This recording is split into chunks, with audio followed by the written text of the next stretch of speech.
guys, happy new year and welcome back to my channel. So first and foremost, this video is sponsored by AT&T, who reached out to me late last year and asked me if I wanted to participate in the It Can Wait challenge. So basically the It Can Wait challenge was this 21-day challenge where I would not use my smartphone while driving.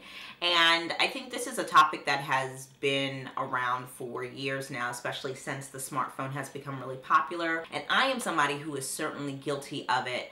And so when they reached out to do this, I kind of was like, oh, sure, you know, this is something I can do for 21 days, no big deal. And so I started December 6th.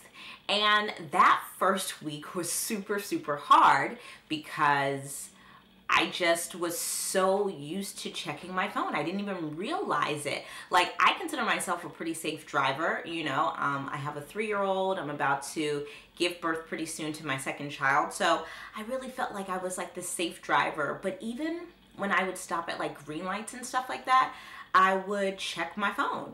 And then what would happen is I would delay once the light turned green, or I would get tempted to still keep checking or still keep scrolling social media if that was what I was checking. So those first 7 days were really tough. I think like day 1, I definitely slipped. And I think like the 3rd or 4th day I slipped. But then I really started to commit and really started to decide what I was going to do in the car before I got in. And I think that made the rest of the challenge a lot better. So the second week I did a lot better. I actually did not cheat or slip up. And that's because I would have like a playlist ready.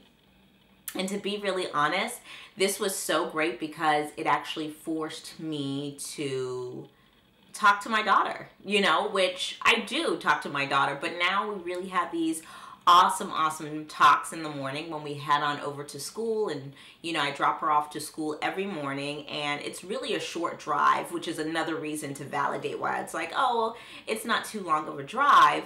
But now I got to hear from her what she was excited about when she was going to school, and she got to ask me questions, or we got to talk about what we saw outside. And what I realized is that I didn't really miss out on anything, right? Like, everything can actually wait. Like, everything can wait. Like, I cannot emphasize that enough. Because I think what happens is we think we're going to miss some, like, breaking news story on Twitter. Twitter ain't going nowhere. It's, you know, like, you can check your timeline. Like, I don't know. It's just so silly of us. And I think too, like, there's really, what you really realize is that there are so many other people around you on the road, and so many other people who are not paying attention because in fact they are on their phone and they are, you know, doing the same thing. And so for me, I became a lot more aware of like how many people were texting, how many people were like fussing with their phone, and like there's a lot of people who don't even have like a hands-free headphone situation going on. You know, people are literally talking on their phone like this. I'll even admit, like, I have like one of those car tripods, and sometimes like if my mom or my sister if they like FaceTime me, because it's hands-free, I like, you know, we'll say hello and we'll have a brief talk, and then, you know, because it's hands-free. But even hands-free, I realize like your attention is still very much so diverted, especially if you have the audacity to be on a video call or watching video. And so even just cutting that out has been super helpful. Now for me, I'm really into, even when I'm by myself, even if I don't want to listen to music, putting the phone away has become one of those things that has become a habit. I guess that's why it's a 21-day challenge. I mean, even today, you know, we're a week past the challenge being over, and what I've realized is that I don't have this urge to want to be on the phone while I am driving. I'm actually so much more committed to, and actually I really want to be able to see what's going on the road, just because I realize how much I was putting myself in danger, not only myself, but my kid, you know, and my husband is excellent at that. He does not text and drive. He's really good at that. So I will say, the instances I do get on my smartphone is to like switch a playlist, which now I will wait to make sure I'm at like a red light, and I'll switch the playlist and stuff like that. But once that light turns green, I'm kind of like, all right, like if I haven't found a song, just pick something really quick, because now I'm kind of like, I just don't want to not be paying attention. Like there's been so many close calls. There was a close call during the 21-day challenge. This was probably in the 3rd week. So I kind of feel like the 1st and the 3rd week were probably the hardest for me. So like I said, like day 1 and then like day 3 and or 4 was kind of tough. Week 2, I slayed it. Week 3 kind of backslid a little bit, but I was texting, as somebody is texting me now, but I was texting and somebody like literally almost rear-ended someone, and that like shook me up. And I was by myself, like, you know, my daughter wasn't in the car or anything like that, but just a little instance like that just made me realize like, no, it's just not worth it. It's just like, no, like get your life together.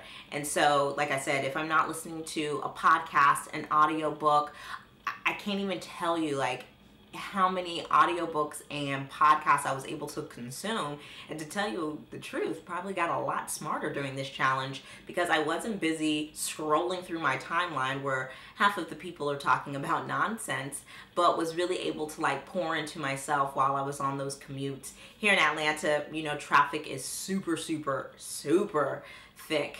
And so on those commutes home, you know, just like listening to podcasts I enjoy or getting through an audiobook I've been wanting to actually read physically has been super helpful. So there's so many different things that you can do, but I just want to be clear, like everything can wait. If you don't answer that email for another 45 minutes, it's going to be fine, you know, because answering that email alive is way more important.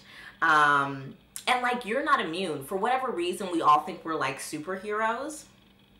And it's like, no, you're not a superhero. You're actually addicted to your smartphone, and you need to like relax, because addiction does kill. It does. Like addiction kills. Like we're literally like, I mean, what is it why is it so important for us to just like instantly react or instantly text somebody instantly email somebody back? Like it's just not that serious. I can't even tell you. Like nothing bad has happened to me because I decided to email or text somebody later because I decided to wait. So for me, that's probably going to be the biggest change, the biggest like personal day-to-day life change I make in 2018. It's funny because it was supposed to be a 21-day challenge, and now it really has become a part of my lifestyle. And like I said, I know we've heard this before, but I just really challenge you to give it a try for 21 days. You will be surprised. I just can't emphasize to you that it can wait. It really, really can, you know? It has easily become a part of my life. So even when I'm a passenger, you know, my husband's driving and we have the baby in the car, like I just talk to my husband more. Like I don't have to just be scrolling. Like it's just not that deep. So I challenge you, you know, for the rest of January, try not to use your smartphone, not even hands-free. Like I promise you, everything will be okay. You can call that person back, you can text them back, you can tweet them back, you can do all of that later. Turn on some music, turn on your favorite podcast, turn on an audiobook, and just really allow yourself to enjoy the drive and pay attention to what's going on around you. You will be surprised how much safer you drive and how many people around you are actually on their phone and not paying attention at all. I'm really excited about 2018. I definitely want to share with you guys like the books I want to read and maybe even some like work goals and blog goals I have. But I wanted to share like the most important change that I would be making in 2018, and that is no longer using my smartphone when I drive. It's something that I think we all kind of like want to do, but the challenge really forced me to commit and do it consistently. So I challenge you to do the same as well. That does it for this video. If you enjoyed it, give it a thumbs up, and I will see you guys next time. I'm gonna try to squeeze in another video before I have the baby, but I hope you guys are having a happy new year and wishing you a very blessed 2018.